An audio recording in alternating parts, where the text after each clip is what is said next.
Welcome to Everything Life and Real Estate. Let's get started with our hosts, Linda McKissack and Dana Gentry.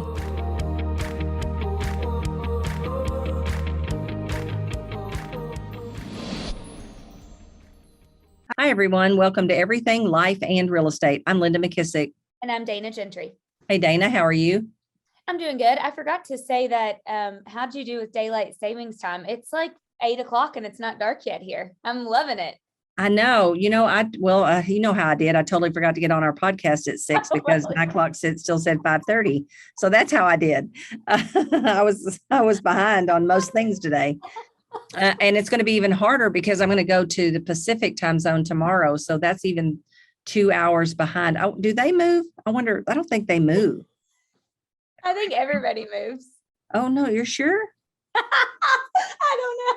I don't know. I used to be so screwed up because most of my region was on Eastern time, but there's a little piece that's on Central.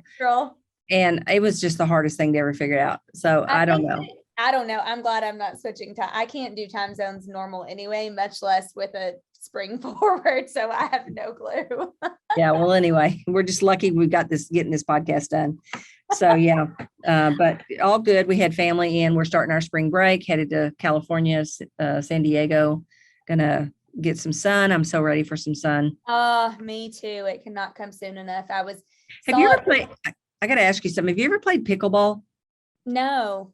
Oh my gosh. Everybody in Ohio, all they do is talk about pickleball. Okay. Everybody loves it. I know. I think it's kind of an old person game though, to be honest with you. So I'm going to be playing it anyway, but people like that. It's like tennis, but shorter distance. Yes. You're only on half of the court.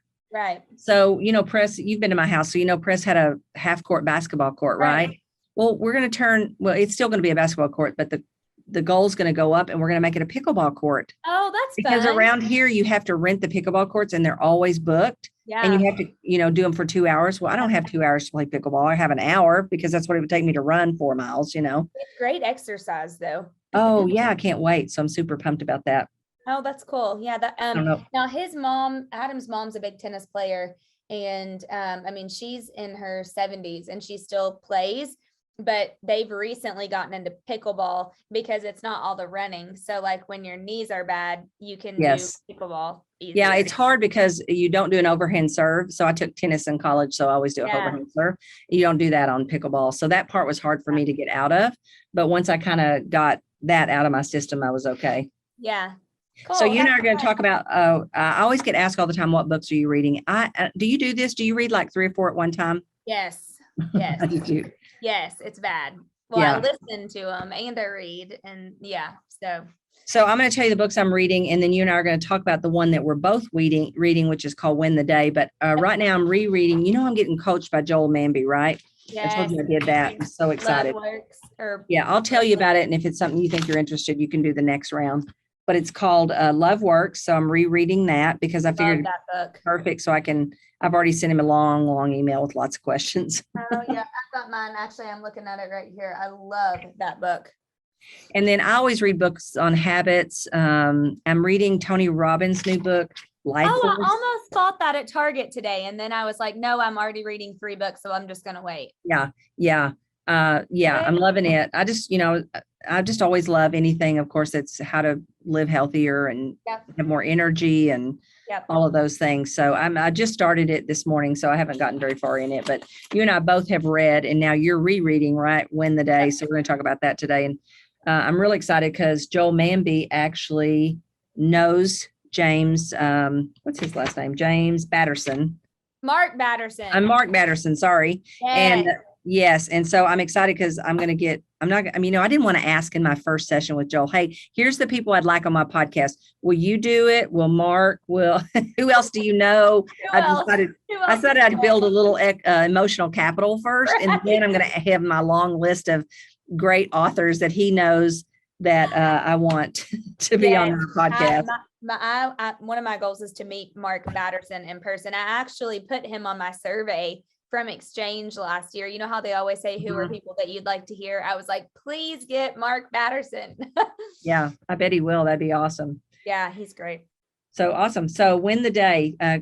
Tell me, you're the one that told me about this book. I told you about Yellow Tux, but you told me about this book. Yeah, so Chase the Lion was my favorite book of the year last year. I mean, it's been so impactful. I'm actually getting ready to do a book club / Bible study on that, I think, with all my offices. I'm just trying to work on the calendar. But I read that book. Jen Davis sent me that book as a gift, and I just blew my mind. Was it Jen Davis or the girl from Canada?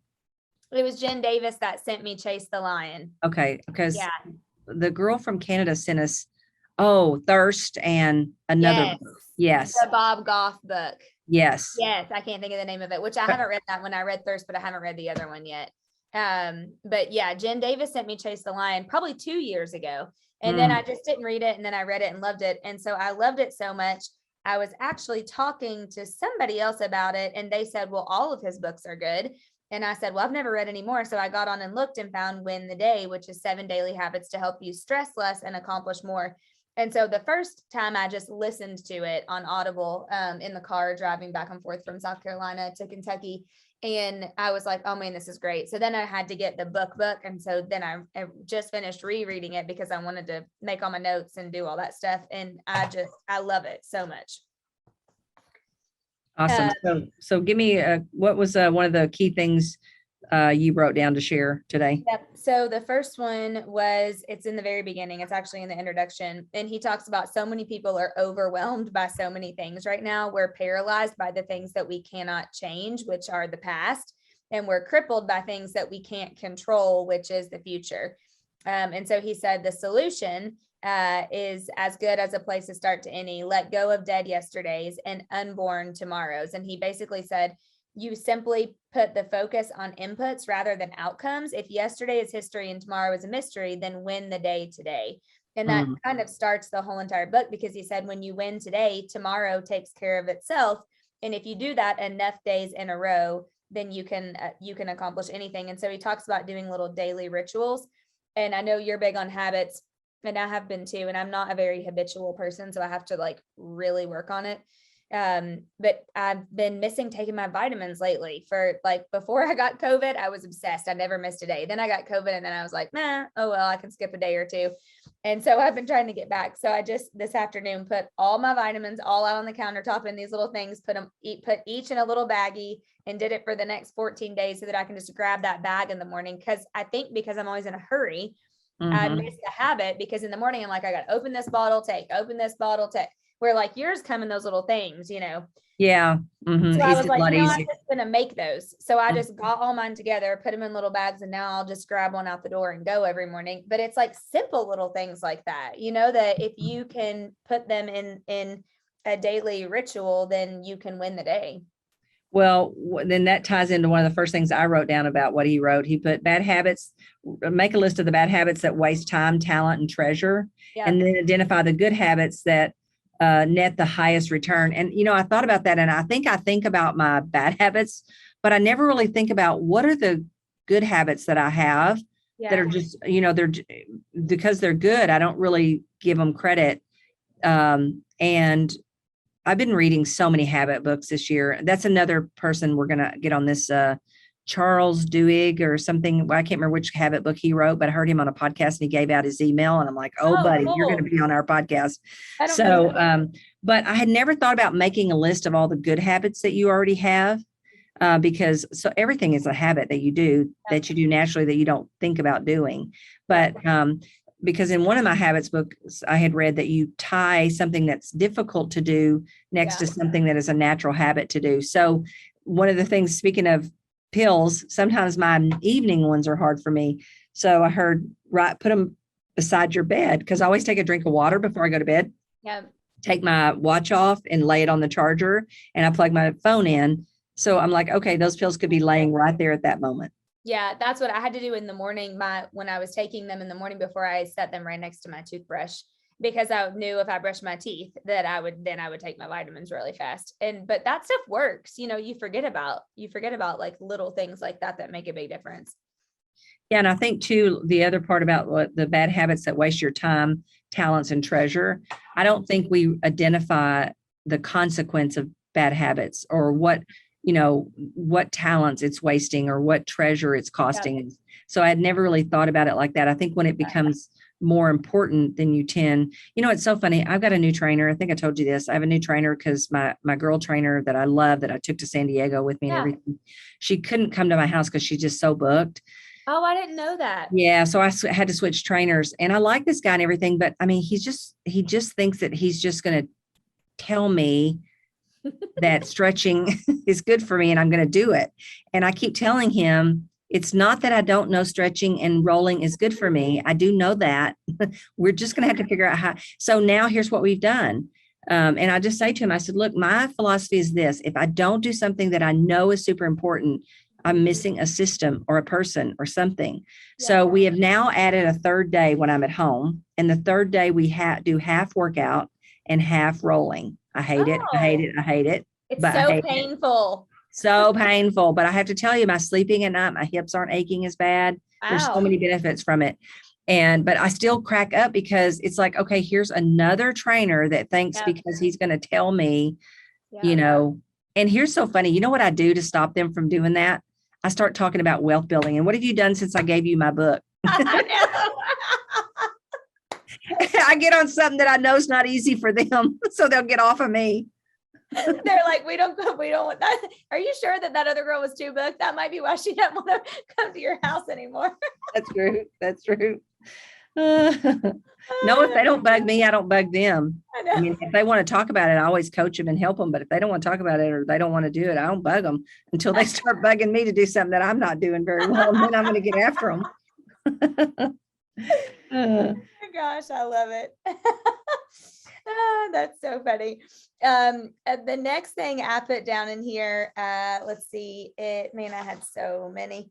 I loved this. This sentence is in here so many times. Almost anybody can accomplish almost anything if they work at it long enough, hard enough, and smart enough. Yes. I love that. He said, we don't succeed in spite of the disadvantages, difficulties, or disappointments. We succeed because of them if we learn how to leverage them. So no matter, and actually, he mentions the book that I haven't read, and it's super old, Dale Carnegie, How to Stop Worrying and Start Living. Yeah. I want to order that. You know, there's a thrift book place called abebooks.com that's like out of print books and different things like that. You can probably find it at.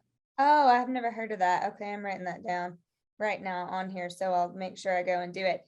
But I think that's so true. He talks about you're capable of more than you really imagine. Your brain has no idea what your body is capable of, and your body has no idea what your brain is capable of. But once you connect those dots, all bets are off.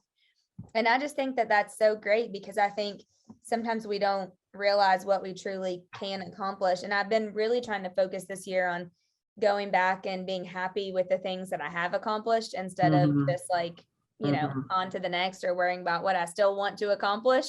And I don't take time enough to do that. And so I think it's a combination, but I loved that part. I thought it was so good. Yeah. And I think, you know, we put too much, and this is something he says in his book, we put too much emphasis. We overstate talent, thinking that somebody is doing something because they're super talented, when in reality, 99% of the time, they're doing it because they don't give up. They keep trying. And they figure out ways. And if they do have handicaps, it almost works in their favor, because it forces them to figure out a different way to get there, because they don't actually have the talent. Well, I wasn't going to read it because it was way too long of a story in here, but where is it?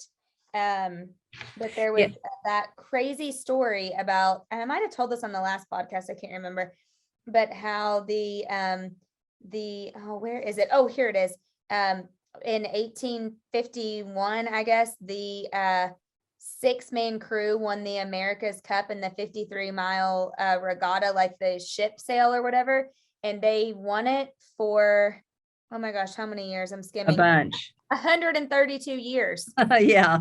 I mean, they never lost. And then Australia too came in, and they were like, how in the world are we going to beat this team after 132 years? And he said, if you haven't tasted victory in 132 years, it's hard to imagine any other outcome than defeat. But the first thing you need to do is convince yourself that winning is possible. And he said, it's that you have to flip the script. And so he said that they recorded themselves, what was it? Beginning with the end in mind. They recorded themselves, the sound of the sailboat cutting through the water, to win. And they recorded that, and all the crew was instructed to listen to it twice a day. And they did that every day for 3 years. So before they even set sail, they had already won the race 2,190 times in their mind. And then they actually won. And it was just crazy. I was just, that story like blew me away. I immediately like read that to Adam the next morning, because I was reading, he goes to bed earlier than me. So I was reading, as soon as he woke up, I was like, I got to read you this story. Yeah. But I just thought that was so cool. I love that. And I think this kind of ties into something I have seen in one of our classes, or heard Gary say or something before, is a lot of people, you know, you have limiting beliefs that you can't do something, but yet you haven't even tried it once. And until you actually have tried something and tried it over and over and over again, because that's one of the things he says almost anyone can accomplish anything if they work at it long enough. Yeah. You know, and so a lot of times we just either automatically assume we can't do something, or we tried a couple of times and we stop because we don't think it's possible either. Yep. Yeah, I totally agree. Yep, I totally agree. We've talked about this before, but I just love that he talks about in the book going after dreams that are destined to fail without divine intervention. He said, I want to accomplish things that I can't take the credit for. And one of the books I read last year was Crazy Faith. And the whole book was about that. And I just thought, man, that is so good. And he went back in here and he said one of my favorite quotes ever. God doesn't call the qualified, he qualifies the called. And I just keep reminding myself of that. If it's his will and it's for his glory, it qualifies for his favor. And that's all there is to it. And you just have to keep thinking about that. And I think, go ahead. Yeah, I think something that really impacted me that he said along those lines was that he does the little things like they're big things, so that God can do the big things like they're little things. Yes. I just reading that passage in the book gave me courage to realize, you know, it's kind of like the 4 C's, really, honestly. Yeah. What are big enough commitments that I know there's no way that I can do it like they're little things, like they're big things. But in the end, God will do the big things just like they're little things. Yeah. And it almost needs to be big enough stuff, like you say, that makes you wet your pants, you know, or want to wet your pants. Yeah. Let's see. What else did you have? Constantly consistent. He talked about people that are successful are constantly consistent, and they make time to make it happen. So I thought about that a lot, because I love, and I think you're the same way, I love new ideas. I love new shiny objects. And so this is something I've really consciously had to make a conscious effort, because I actually almost don't like the boring, because the other thing he said was mundane excellence. So they kind of tie into each other. You got to do the mundane excellent, and you got to do it constantly, consistently, constantly, you know, and that's hard for me, because I like new ideas better than I like old ones that I have to keep doing and learning at a deeper level. But I think if you study any really, really successful person, they figure out what the little key successful pieces are, and they're disciplined in those areas, and they may be mundane, but they never quit them. Yeah, I love that. I think that's so good. I was trying to think I just heard a Craig Rochelle quote, and I cannot think of what it was, but it was something, it was like, we encourage a lot, but we don't, and the endurance doesn't last long. Anyway, I went with that. I'll try to think of it. It was really good. I did have one sentence in here that reminded me of you and I, because we both want to read more of the Bible. And I know that's been a goal of yours a lot, to get through the whole Bible. And it's hard, you know, and I circled this and put stars next to it when he said, the goal isn't getting through scripture, it's getting scripture through you. And I was like, man, I need to think about that when I'm like, oh, I don't understand this, or I don't necessarily want to read the Bible today. Well, and I tell you, I was in the car with Anna last week when I was in Ohio, and she has this podcast. I'll have to find out which one it is and tell you about it, but it's the Bible podcast, but it's a girl that's reading it. And I know what it is. It's really good, because it made me realize that because I've heard the word so many times, read the Bible, that I almost feel like I just kind of got stuck on that word. And the truth is, I'm sometimes learn more complicated things better if I listen. Yep. So I downloaded this podcast, and she said there's another place you go and they talk about, dissect the verses that she just went through, but it was really short. It was really good. She does it on the way to the office in the morning. It's called Bible Recap. Oh, I feel like I might have heard of that, actually. Yes. And it's called the Bible Recap.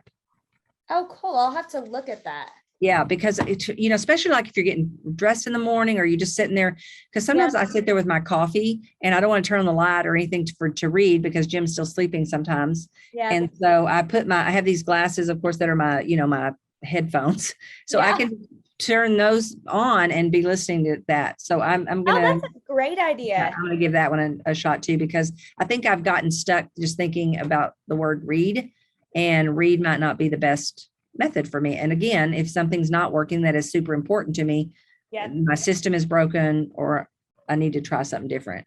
Yeah, totally. I had one little last thing or two, but I circled this to tell to Addison and Amelia in regards to they're so competitive with their tennis and all that stuff.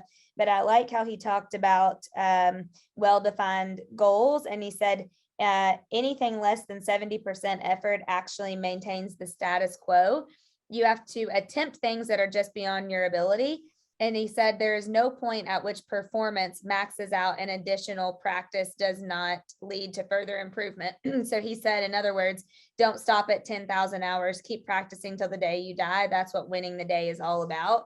And I just thought that was so good, because I think a lot of times people think that they get to a point where their performance is so good or they've mastered something and then they can just stop practicing it.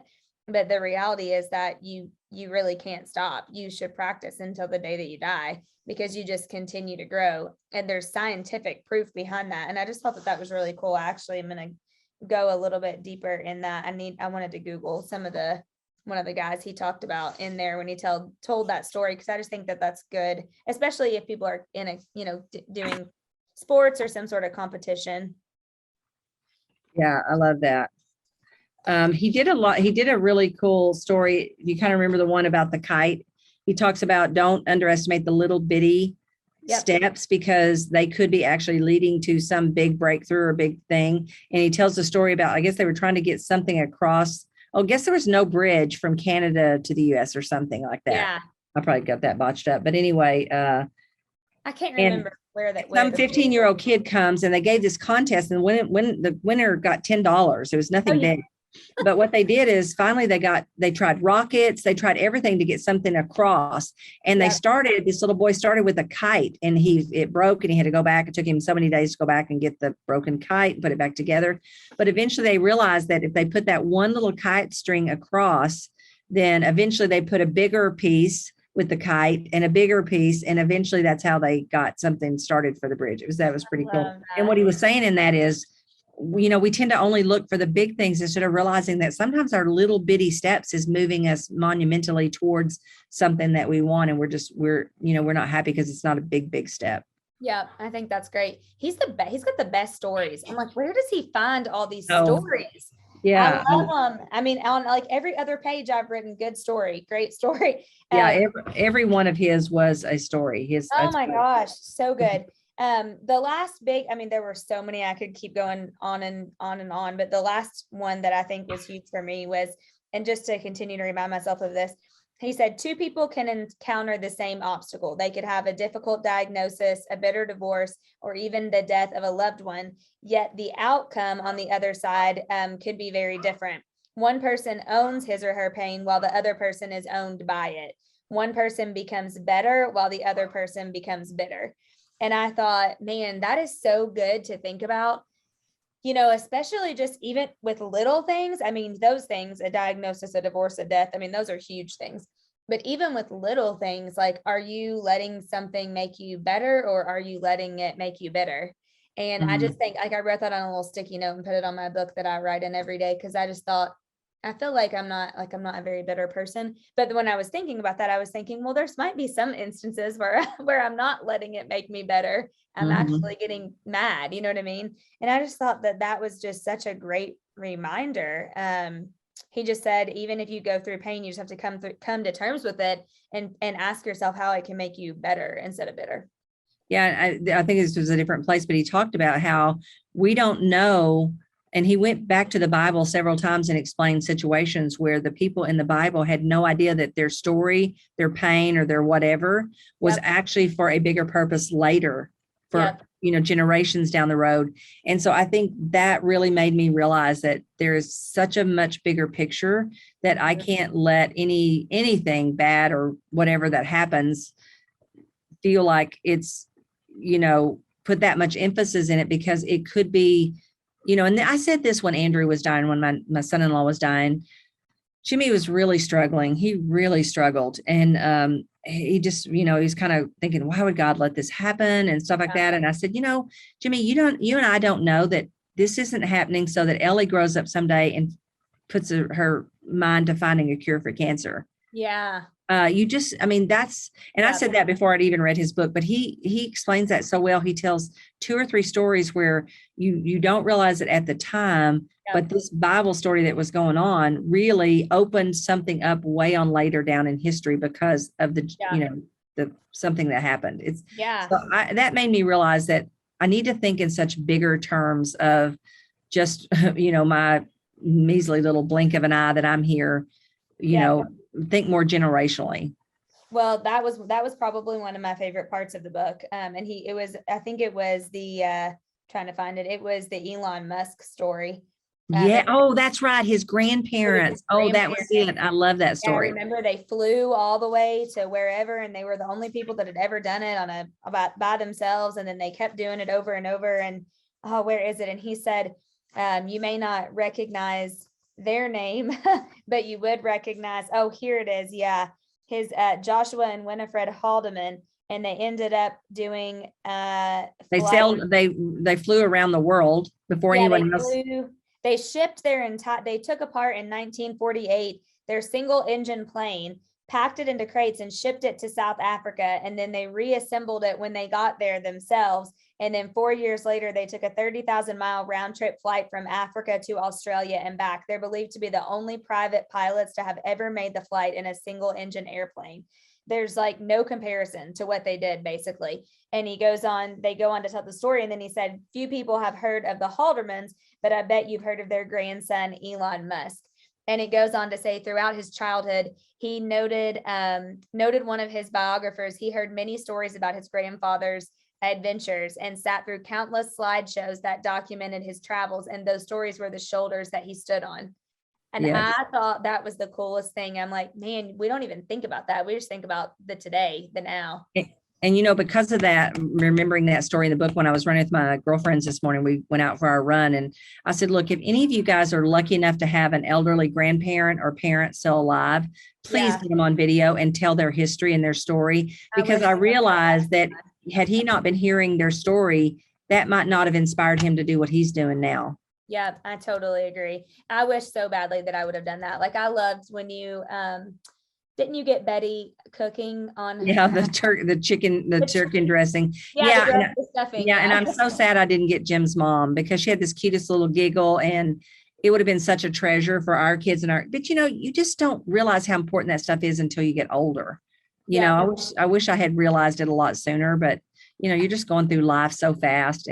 But he says in here, telling your children and grandchildren the history is very, very important. Mm-hmm. Yeah, I love that. I actually just found on my phone the other day, my papa was like the biggest jokester ever. He told the funniest jokes, and I actually found several that I had recorded him. And and he's the only one of my grandparents that I actually have any video of like that. And I told my mom, I said, man, I wish that we had this for everybody. Cause I just you love it. It's something you can show. And I told my brother, I was like, you need to show these to Graham, cause he'll think that it's hilarious, Yeah, that's great. That's awesome. Well, Dana, any final thoughts about Win the Day? I just say, get the book by Mark Batterson. Be sure and read it. I'm going to reread this one. This is going to be on one of my rereads. So I'm going to put it on my reread list, just like Love Work. So if you haven't read it, be sure and get it and read it. Absolutely. Anything by Mark Batterson is great. And the best thing about this one for me is just thinking about accomplishing more in the habits that you have, but it's not the habits that you would think. It's like bigger, deeper habits. And the last thing I circled, I loved, he said, your miracle may be closer than you think. The question is, are you willing to try the other side? It's the little steps of obedience that often take the most faith. And I just think there's so many, like even for not a person of faith, just a business person. There's so many good things in here about the way that you can run your business and your life. But I personally love that he kind of ties it to like little pieces of faith. So I think it's awesome. Love it so much. Yeah, loved it. Well, if you have not, please hit subscribe below. And remember, Dana is going for 500 5-star reviews. So please help Dana hit her goal. We don't want Dana not hitting a goal. And if you have an idea, a thought, an opportunity, a challenge that you'd like for Dana and I to discuss, or a guest that you believe would be good on our podcast that you'd love to hear from, any favorite authors or speakers or influencers, let us know. We will certainly reach out and get them on our podcast, and reach out to us at info@everything life and real estate. And be sure and pass this podcast along to any business person or realtor that you think would benefit from these conversations. And Dana, I'll see you after my spring break. I know. I hope you have a good time. But before we go, hold on. I have to say thank you to one of our reviews. I was going to read this to you. It was so great. Teresa Barron, thank you for leaving. She said, simply the best. Listen in and you will see what I mean. I love how these two operate and share their wisdom. They know their know-how is exactly what is needed for our industry today. And I'm thankful for all they bring to the table. She's a broker in Ohio at Take a Look Real Estate Broker. So I love it. Yeah, I love it. And I ran into a girl in Oklahoma when I was teaching. Her name is Jennifer. And she said, I listen to you guys every single morning as I'm getting dressed in the morning. I love it. I feel like I'm just right there with you. So thank you, Jennifer, for listening also. Awesome. Well, have a good spring break and I'll see you next week. See you, Dana. Thank you. Be sure to subscribe for more business strategies and tactics to inspire you to live an abundant real estate life. Don't forget to rate and review so we can bring you the best content. Find this and other valuable information at everythinglifeandrealestate.com.